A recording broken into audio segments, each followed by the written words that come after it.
Good morning, everybody. Welcome back to Blu-Roy Movies.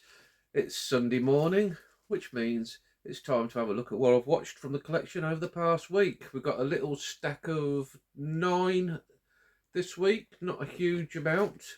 Been quite a bit of football on the TV I've been watching. Winning a draw for my team Spurs this week, so not too shabby. But let's get on and I'll show you what I've been watching. The first watch of the week was a film my friend Larry sent me over. The Big Red One, Samuel Fuller film, which I've never seen, which is quite a surprise because I like Samuel Fuller. Everything I've seen of him is very good. This stars Lee Marvin as an army sergeant in World War II, and he's got 3 guys with him, played by Mark Hamill. Nice to see him in something other than Star Wars. Robert Carradine and Bobby DiCecco. Now these 4 guys, they go through World War II, from Japan through to France, through to Belgium, to liberating the concentration camps, and they never seem to get a scratch on them. It's almost like they've got a lucky charm, and they're building up the character between them as they go along. It's really good war film.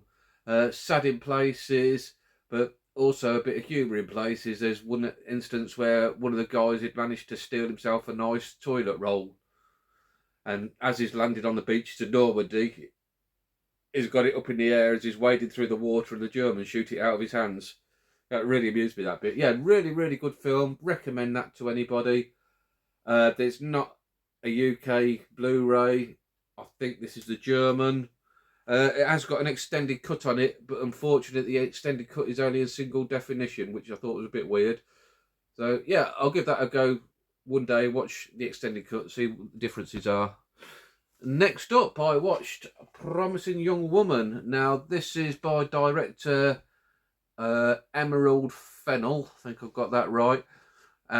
This is her first film. Her other film was the recent film Saltburn, which was some people love it, some people hate it. I was in the camp, I really enjoyed it, but it's not for everybody. Got some really far out scenes in it. I had seen Promising Young Woman before, but after watching Saltburn, I thought I'd revisit it. And yep, for me, Fennell, she's got 2 out of 2 great films. This has got Carey Mulligan, who you might remember from the films like Drive. She's basically grown up with this friend and her girlhood friend. She's been out getting drunk, been taken advantage by men, and it's ended up in tragedy. And Carey now is going around getting revenge for her. She's going into bars and pretending she's drunk, and then being picked up by guys, and then suddenly sobering up when she's back at their place, and then making their lives hell. Really interesting ending how they did it. As I say, I think Fennell now, yeah, 2 for 2. If you haven't watched Promising Young Woman, give it a go. It's far more accessible, I think, than Saltburn. So if that's put you off, don't let this one put you off. I think you'll enjoy it. That's Promising Young Woman. Really good watch. Next up, I watched now Dancer in the Dark. Oh, I dropped a. Now this come out of my uncle's collection. He sadly died a few years ago, and I had some bits and bobs out of his collection. Now this has been sealed on his shelf, so he never got round to watching it. And then for years, probably 4 years, it's been sealed on my shelf. And it's a DVD edition. Comes with a book as well, and it did have a price ticket on it. He paid £19.99 from WH Smith, God knows how many years ago. But a shame that never got round to it. It's still sealed in his collection. It made me think, I wonder how in years to come somebody might come to my collection after I've gone and pick up stuff like this creepy, still sealed. Got to get on with watching me movies so that don't happen to me. But yeah, this one, I'd only heard good stuff about it, and I think this is the best film I've watched this week. It's directed by Lars von Trier, who I've only seen Melancholia, I think, by him. Now, Melancholia, that was a sad film, grim, but this took it to another level. This is incredible. You've got to be in the mood for this one. It stars Björk, the Icelandic pop princess, uh, Catherine Deneuve. I never know whether to say Catherine Deneuve or Deneuve. Character actor David Morse, who's in a lot of things, who I always like, and Peter Stormare, who again is in a lot of stuff that I always like. Probably the best thing I've seen him in is Fargo. But yeah, this is about Bjork's character. It's set in the 60s, so she'll be Czechoslovakian refugee to United States. And she's got something wrong with her eyes, which runs through her family. It happened to her dad. It's happening to her, where she's going slowly blind. She's got a son, and he's got the same condition. And she's trying to work all the hours God sends to raise the money to give the son the operation that will stop him going blind. Now, this goes in directions you wouldn't believe. It's incredibly visceral, incredibly sad, and it affected me like a film hasn't affected me for a long time. I couldn't stop thinking about this for about 3 days. I'd be lying in bed at night thinking about this film, with the direction it took, and how grim it was. And yeah, really affected me. James watched one on his channel the other day, and that was a sad film, and he says maybe don't watch it if you're not feeling so good. But I disagree. I think the way these films hit you hard is going, if you're feeling a bit blue, watch something like this, and I think it impacts even further for you. A bit like if you're happy and you watch a comedy film, you enjoy it more. But yeah, really good. One of the films that's made me think for many a month. Unfortunately, Dancer in the Dark, we don't have a Blu-ray. I think there's a German one and a Japanese one, but you're looking at 50 quid minimum. Really good. Will I want to watch it again? It's a bit like Schindler's List. Do you want to watch that one regularly? Probably not. I think I will do one day, because it impacted that much. If anybody else has seen this, stick down below what you thought of it, because I think it's incredible. That's Dancer in the Dark. Next up, I need a bit of a palate cleanser after that. So another one that Larry sent me over, The Governors, which these British sort of football hooligan gangster type films, they're a bit hit and miss, but I really enjoyed this one. It's all about the young chavs. They've taken over the housing estate, ruling it with fear. The residents are all scared of them. And then the older guys, who used to be like the football hooligans of the 80s and the 90s, they've had enough of this gang. They get themselves all back together to tackle them. Yeah, really good fun. Nothing that's going to challenge you thinking wise, but great. That guy there, he was sort of like the head of the chav gang, and I hated him, so he must have been doing a good job with his character. Really good. Also, a small part for David Essex in there, which I've only seen him before in Silver Dream Machine, I believe.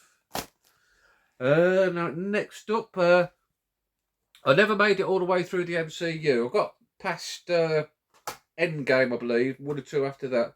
So I thought I'd start going through them again and see if I could finally make it all the way through. So I got as far as Iron Man 2, which I thought was distinctly average. It was okay. Nothing to write home about, though. I thought probably the pick of the film was Sam Rockwell, who I always enjoy. He played sort of like a Poundland Tony Stark in it, if you like. Yeah, just average action film. It's okay. What can you say? Next up was Thor. This one was a lot better than Iron Man 2, in my opinion.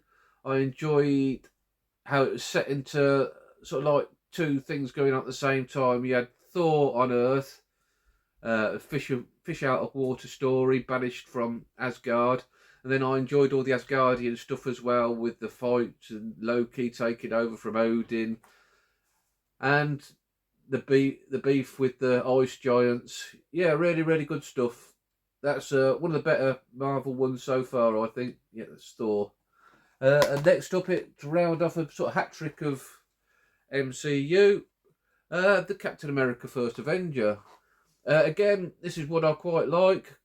I quite like origin stories, and I like World War II stuff, so yeah, combining them both.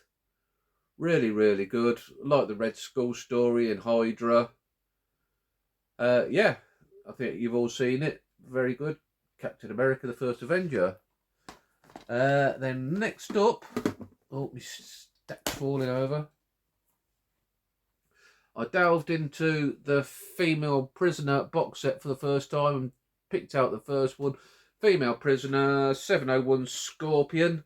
Now, this is a revenge film. It's about a girl who's played by, excuse me for not knowing it off the top of my head, Maiko Kajai, who went on, I think, to play the Lady Snowblood character. Doing a James and all my films are falling on the floor. The Lady Snowblood character, who was a big influence on Tarantino. And yeah, this is a good film. This is about the main character. She gets set up by a policeman boyfriend and the Yakuza, ends up in prison. It's all about her struggles in prison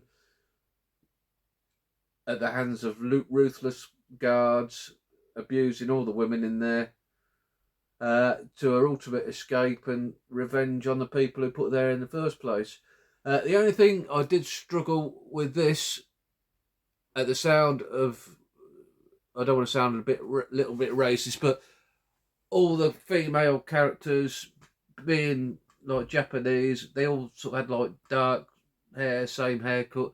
I had a lot of trouble telling the characters apart.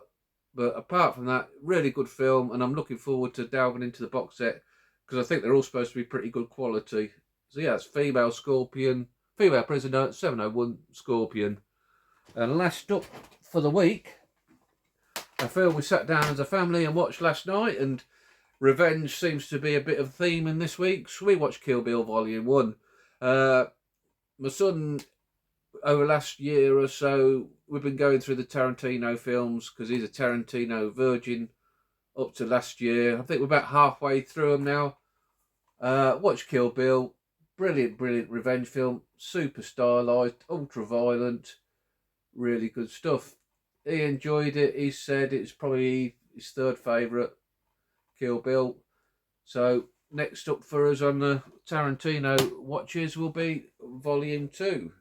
So yeah, that's everything I've watched this week. An interesting pile, lots of different stuff. I do try and mix up what I watch. I think the pick of the week was Dancer in the Dark, without doubt. Like I say, just incredible, blew me away. Really affected me. A film's doing right if that happens. Thanks very much for watching. Hope you enjoyed it. Have a nice rest of your weekend, and goodbye.